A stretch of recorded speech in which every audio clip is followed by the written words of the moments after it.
Have you ever stood on the edge of a promise, a dream, a new beginning, only to be paralyzed by fear? It's a universal human experience, and it's a story told powerfully in the Bible, specifically in Numbers chapters 13 and 14.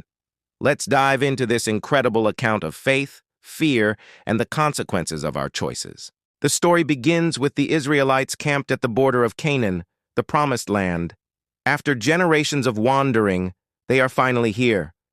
God tells Moses to send 12 spies, one from each tribe, to scout out the land. Their mission is to see what the land is like, if the people are strong or weak, few or many, and to bring back some of its fruit as proof. Imagine the excitement and anticipation. The spies go in, and for 40 days they explore this incredible land. What they find is beyond their wildest dreams. It's a land flowing with milk and honey, just as God had promised. They even cut down a single cluster of grapes so large it has to be carried on a pole between two men. Can you picture that? This isn't just a good land, it's a supernaturally blessed land. They bring back this fruit, tangible proof of God's faithfulness. But then, the report takes a dark turn. 10 of the 12 spies, while admitting the land is amazing, focus entirely on the obstacles. They say, "The people who live there are powerful, and the cities are fortified and very large. We even saw giants there. We seemed like grasshoppers in our own eyes, and we looked the same to them." Their report spreads like a virus of fear throughout the entire camp.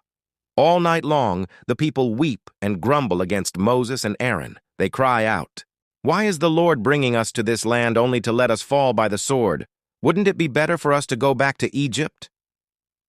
In the face of this mass panic, 2 of the spies, Joshua and Caleb, stand up and tear their clothes in distress.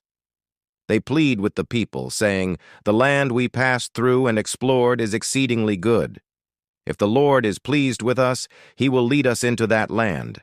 A land flowing with milk and honey, and will give it to us. Only do not rebel against the Lord, and do not be afraid of the people of the land, because we will devour them.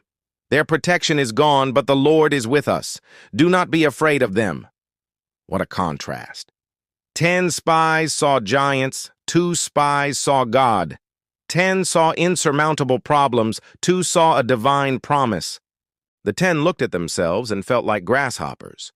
Joshua and Caleb looked at God and saw victory. They weren't denying the reality of the challenges. The fortified cities and strong warriors were real. But they chose to view those challenges through the lens of God's power and his promise. Tragically, the people listened to the majority. They reject Caleb and Joshua's faithful report and even threaten to stone them. Their fear completely overpowers their faith in the God who had already rescued them from Egypt, parted the Red Sea, and provided for them in the desert. This rebellion has heartbreaking consequences. God declares that this entire generation, all those who grumbled and refused to trust him, will not enter the promised land. Instead, they are sentenced to wander in the wilderness for 40 years, 1 year for each day the spies were in the land, until that unbelieving generation passes away.